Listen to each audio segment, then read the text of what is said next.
नमस्कार, मैं नियाज खान और आप देख रहे हैं न्यूज एक्सप्रेस। धर्मेंद्र प्रधान का इस्तीफा हो चुका है। उनकी जगह पर प्रहलाद जोशी नए शिक्षा मंत्री बने हैं और इसके साथ एक नई शुरुआत बताई जा रही है। जिस तरीके से सीजेपी के द्वारा लगातार जंतर मंतर पर प्रोटेस्ट किया गया और इस प्रोटेस्ट को छात्रों ने समर्थन दिया, वहां पर हजारों की संख्या में रोज छात्र पहुंचते थे और अब जब धर्मेंद्र प्रधान ने इस्तीफा दे दिया तो इसे छात्रों की बड़ी जीत बताई गई। और इस जीत के साथ ही क्या सीजेपी का सफर खत्म हो गया, ये सबसे बड़ा सवाल था, क्योंकि सीजेपी के जो प्रदर्शनकारी थे वो सिर्फ धर्मेंद्र प्रधान के इस्तीफे की मांग कर रहे थे और वो ये कह रहे थे कि जिस दिन उनका इस्तीफा हो जाएगा हमारा प्रोटेस्ट यहां से खत्म हो जाएगा। अब इस्तीफा भी हो चुका है और सीजेपी की तरफ से ये ऑफिशियली अनाउंस भी कर दिया गया है कि उनका प्रोटेस्ट अब खत्म होता है। लेकिन इसके साथ साथ एक संकेत दिया गया है और वो संकेत है कि ये आंदोलन मतलब कि एक शुरुआत है और आगे भी वो इसी तरीके से अन्य कई मुद्दों पर सवाल पूछते रहेंगे और आंदोलन खड़ा करते रहेंगे। यानी कि उन्होंने एक संकेत दिया है कि अगर देश का युवा एक साथ एक प्लेटफॉर्म पर एकजुट होकर आ जाए और अपने जायज मांग को सरकार के सामने रखे तो सरकार को झुकना पड़ेगा। ये संदेश सीजेपी की तरफ से दिया गया है और ये कहा गया है कि ये बस एक शुरुआत है। वो कई दूसरे राज्यों में जाएंगे और उन राज्यों में जो भी मुद्दे हैं, जो युवाओं से जुड़े हुए मुद्दे हैं, उन मुद्दों को वो उठाएंगे, उसके लिए वो आंदोलन करेंगे। ये बात सीजेपी के प्रवक्ता सौरव दास ने कही है। सुनिए उन्होंने क्या कुछ कहा है। ये बस एक ट्रेलर है, पिक्चर अभी बाकी है। देश के युवा जग चुके हैं। देश के युवा इस देश में जितने समस्याएं हैं उनको हल करेंगे। हम as a party, as a movement, इस ऑब्वियसली ये खत्म नहीं हो रहा है। अब हम लोग देश भर जाएंगे, युवाओं की बात सुनेंगे। युवाओं के लिए सबसे बेस्ट जो पॉलिसी होगा वो हम लोग लाएंगे एंड हम लोग सब लोगों से जवाबदेही, सब लोगों से अकाउंटेबिलिटी मांगते रहेंगे। अभी तो बस शुरू हुआ है, आगे बहुत कुछ करना है। देश के युवा जाग चुके हैं, देश के युवा अब नहीं रुकेंगे।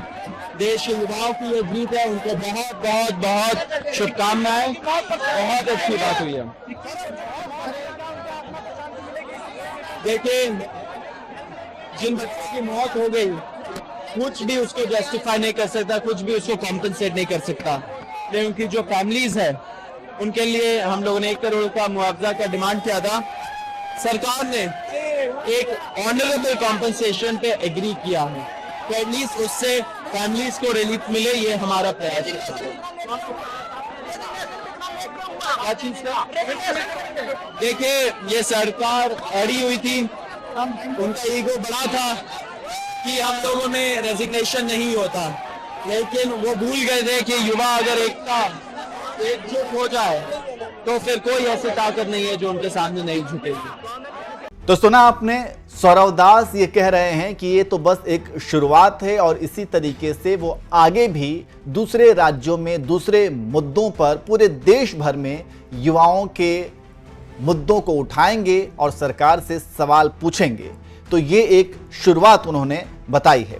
इसके अलावा उन्होंने ये कहा कि ये सरकार अड़ी हुई थी, उनका ईगो बड़ा था कि हम लोगों में इस्तीफा नहीं होता। ये सरकार भूल गई थी कि युवा अगर एकजुट हो जाए तो फिर कोई ऐसी ताकत नहीं जो उनके सामने नहीं झुकेगी। ये भी सौरव दास ने ये बात कही है।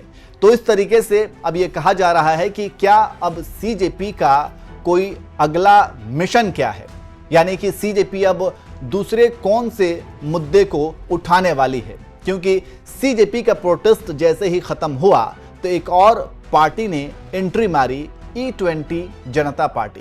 E20 जनता पार्टी की मांग है कि पेट्रोल जो है वो 100% शुद्ध होना चाहिए और जो एथेनॉल की जो मिलावट हो रहे हैं उसको लेकर के उनकी मांग है। और ये भी अब धीरे धीरे इनके फॉलोअर्स जो हैं वो बढ़ रहे हैं।